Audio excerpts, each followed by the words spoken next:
For 5 straight years, going into my 6th year now, I've been maxing out my HSA like clockwork. Disciplined, consistent, doing all the right things. But while I was busy checking that box, I was ignoring one move that matters just as much, and I just let it slide for way too long.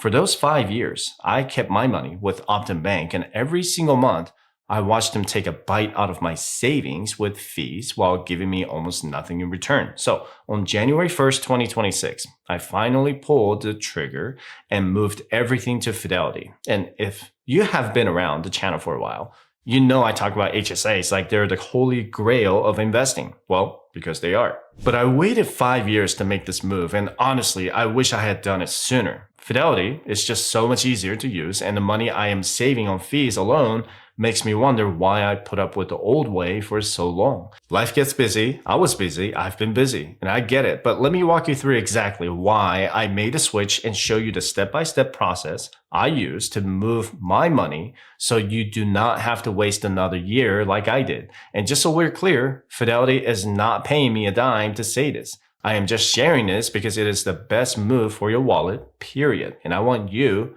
to make money. Now, why am I so high on Fidelity? It's not just my opinion. The experts agree. Morningstar has ranked Fidelity as the #1 HSA provider for 7 years in a row. In a world where companies change their rules every week, Fidelity has stayed at the top since 2019. They're currently the only provider that takes the top spot for both people who want to spend their money on current medical bills and those who want to invest it for the long haul. Most other banks or brokers are good at one or the other, but Fidelity is the unicorn that does both. They don't charge any account maintenance fees, and there are no minimum balances required to start investing. While other providers might force you to keep $1,000 or $2,000 in cash before they let you buy a single stock, Fidelity lets you invest every single dollar from day one. And Optum Bank did not allow me to invest if I did not have $2,000 in cash set aside. And if you're just letting your money sit in cash for a bit, the difference in what you earn is just staggering. And as of January 5th, 2026, Fidelity is paying 2.19% interest on cash balances. Compare that to Optum Bank, which is paying a measly 0.01%. You are basically giving them a free loan while they charge you fees for the privilege. Now, going back to Fidelity, they're also offering $0 commissions on US stocks and ETFs, which means you're not losing a chunk of your contributions to trading costs every time you want to grow your wealth. And in fact, they have already captured 24% of the entire HSA market share because people are finally waking up to the fact that they have been overpaying for underperformance. Now, one of the biggest reasons I finally made a jump to Fidelity is that they don't nickel and dime you. And most banks out there act like they're doing you a huge favor while they drain your account with monthly maintenance fees. Fidelity is different because they charge $0 in account fees and require $0 as a minimum balance. And at Fidelity, you can invest every single dollar from the jump. Now, I know some of you might be thinking your hands are tied because of where you work. That is just not true. Even if your employer does not offer an HSA, you can go out and open one yourself. As long as you're enrolled in a high deductible health plan or an HDHP, you can contribute to your HSA. And then make sure that HDHP is also HSA eligible. And you do not need your boss's permission to be smart with your money. If their choice of a bank or broker is subpar, just open your own account at Fidelity and take the wheel. It is your money and your health. So there is no reason to let a lazy corporate choice hold your retirement savings hostage in 2026. And I know I sound like a salesman for Fidelity, but this is truly my opinion. And I am not by any means sponsored by Fidelity because I really want you to win, right? Now, a question I get all the time is whether you can even open a Fidelity account if you already have one through your job. Maybe your boss or your HR has you set up with Optum Bank or HSA Bank and you think you're stuck with whatever they gave you. Well, the short answer is a hard yes. Even if your work already has a plan in place, you can absolutely go out and open your own Fidelity HSA. The IRS does not care which bank you use or how many accounts you have open at the same time. You could have 1, 5, or even 10 different HSAs if you really wanted to give yourself a headache like that. And at the end of the day, the government is looking at you, not the specific account number. All they care about is the total amount of money you put away across all those accounts during the year. To give you a better idea, let's look at the 2026 limits. For a self-only plan, you can put away $4,400 for the year, and for a family plan, that number is $8,750. Now, let's say you're on an individual plan and you decide to drop $1,000 into the HSA bank account your company set up for you. You can then take another $3,400 and put it straight into your Fidelity HSA. Even though you have money in two different places, the IRS does not care. In their eyes, all those contributions are part of the same limit. As long as you do not go over that $4,400 total, you are perfectly fine and staying within the rules. Now, the question is, how does that cash actually get into your account? You might be tempted to just send the money to Fidelity yourself, but your HR might not let you split your paycheck and send it to two different HSAs at once. This is a problem because if you do not contribute through your payroll, you're missing out on a 7.65% discount on every dollar. And so you see, when the money comes straight out of your paycheck, you do not pay the 7.65% payroll tax, which is made up of 6.2% for Social Security and 1.45% for Medicare. If you just move the money yourself later, for sure, you still get to write it off on your federal and state income taxes, but that 7.65% payroll savings is gone forever. You might as well be handing that extra cash to a stranger on the street. This is why I always tell people to have their HSA contributions directly deducted from their paychecks. Now, I know some of you might be in a spot where you do not have a choice but to contribute directly to the HSA account your employer assigned to you. If this is the case, you basically have to do a two-step move. Put the money in their account first, then make periodic transfers over to your Fidelity HSA so you can actually put those funds to work in the investments you want. In my case, I have a setup where I can deduct my HSA contributions directly from my business payroll and send them straight to Fidelity. And this is the ultimate win because it saves me on both federal income tax and that 7.65% payroll tax. I live in Nevada, so I do not have to worry about state income tax at all, which is one less headache to deal with. And if you're in a state with an income tax, you can actually stack those savings even higher, but there's a catch. If you live in California or New Jersey, they actually do not let you save on state income tax with an HSA. The bottom line is that you can get your payroll to send the money directly to Fidelity, and you save yourself the hassle of moving money around, and you keep your 2026 plan as simple as possible. But what if your employer actually kicks in a match? Let's say your job has you set up with a HSA bank and they're dropping $1,500 a year into it, which is about $125 every month. You would be crazy to turn that down, right? But you also do not have to leave it in the account you do not like. You can take that match and roll it straight into your Fidelity HSA. And when I did my rollover from Optum Bank to Fidelity, it took exactly 31 days for the cash to actually show up. And I'll be honest, it was a long month of checking my phone, but once it showed up, it was finally in a place where it could grow. So if you want to move the money every single month to keep it tidy, go right ahead. Some guys do it every quarter and others just do a big sweep once a year. Now, if you run a single member LLC taxed as a sole proprietorship, the IRS treats you and the business as the same taxpayer. You're not an employee, you don't receive a W-2, and you cannot pay yourself wages through payroll.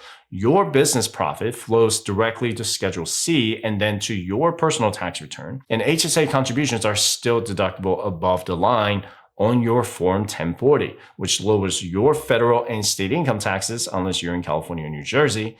However, the contribution does not reduce self-employment tax because that tax is calculated on your net business profit before the HSA deduction is applied. And for example, if your business earns $100,000 and you contribute $4,400 to an HSA, your taxable income drops by $4,400 for income tax purposes only, but you still pay self-employment tax on that amount because the HSA deduction does not reduce your scheduled self-employment earnings. If you instead contribute through an employer payroll HSA, those contributions avoid both income tax and FICA taxes.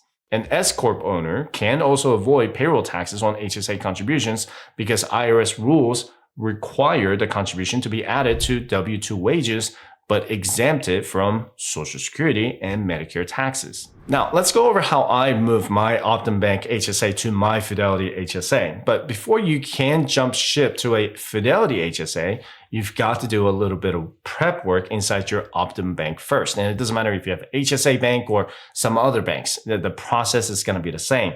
First, head over to the dashboard and click on Account Details to copy your account number. While you're in there, make sure to download your most recent HSA statement. You're going to need both the account number and that statement to actually kick off the rollover. So it's best to have them ready to go before you start the Fidelity application. Once you have your Optum details squared away, it's time to head over to your Fidelity account. And you'll want to look for the funding section where there's a bright green button that says Start a Transfer. Pretty easy, right? And after hitting that first button, you're going to land on the page that breaks down the transfer of assets, or the TOA. And you'll see the health savings accounts are specifically listed as something you can move over. And there's another green button at the bottom to officially launch the request.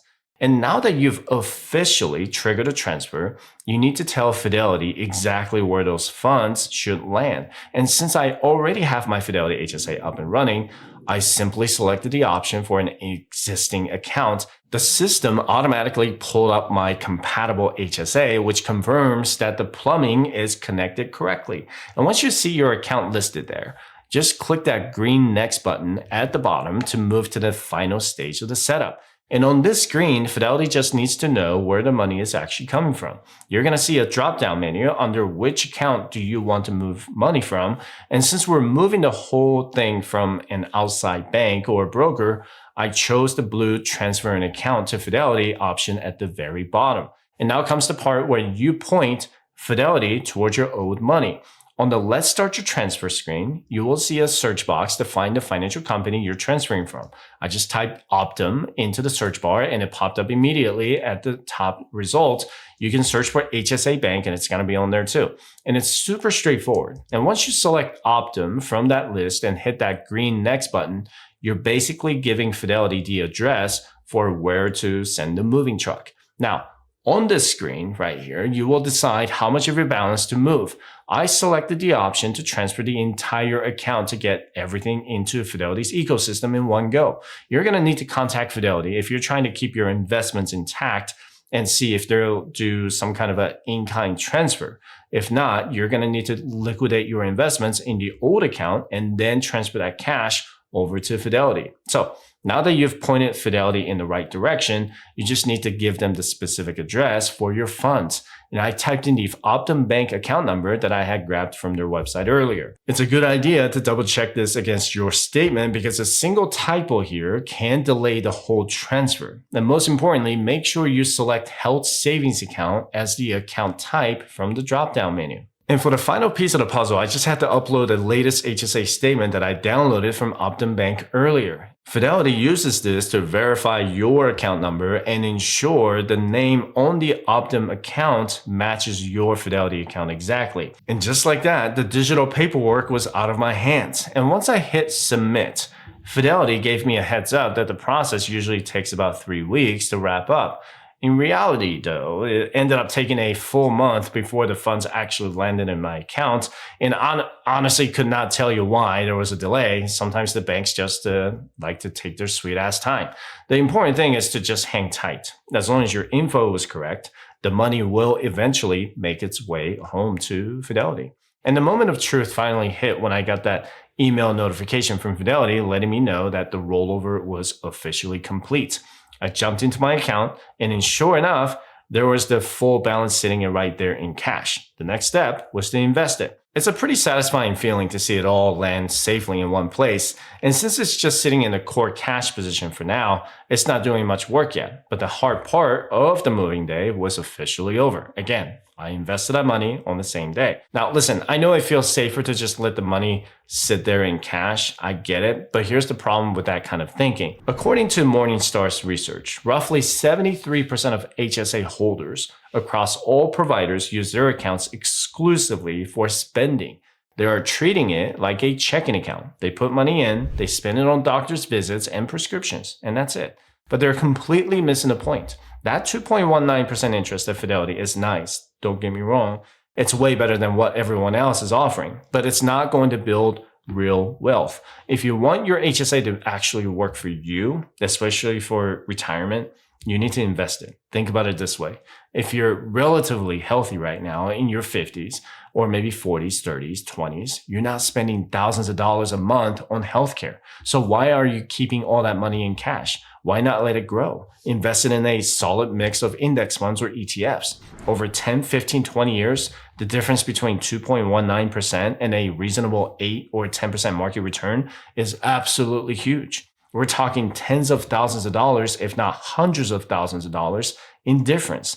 This is a tax-free growth we're talking about. You're never going to pay taxes on those investment gains as long as you use the money for qualified medical expenses. And after you're 65, you can use it for whatever you want. You just pay federal and state income taxes on it. And that's incredible. And remember, Fidelity lets you invest from $1. You don't need to wait until you hit some arbitrary threshold. The moment you fund your account, you can put that money to work. So stop treating your HSA like a savings account or spending account and start treating it like what it really is. One of the best retirement investment vehicles you have access to. And the thing is, most people don't get excited about HSAs, and they're not sexy. They're not going to make you rich overnight, but they're one of the few remaining tax advantage accounts that has not been completely watered down by Congress. And if you're going to have one anyway, which you should if you're eligible, you might as well have the best one. And that's Fidelity. The numbers don't lie. 7 years straight at number one. Highest interest rate for the cash account. No fees, no minimums. Best investment options. And it's not even close. And again, I am not sponsored by Fidelity. I don't work for them. And I'm just a guy who wants you to make money without unnecessary fees. If you're still using anything other than Fidelity, I'm not saying you need to switch tomorrow, but I'm saying you should at least look at what you're missing out on. Pull up your account statements, look at what you're earning in interest, what you're paying in fees, and compare it to Fidelity. Then make your own decision. And this has been another piece of a video. I know we got a lot out of it.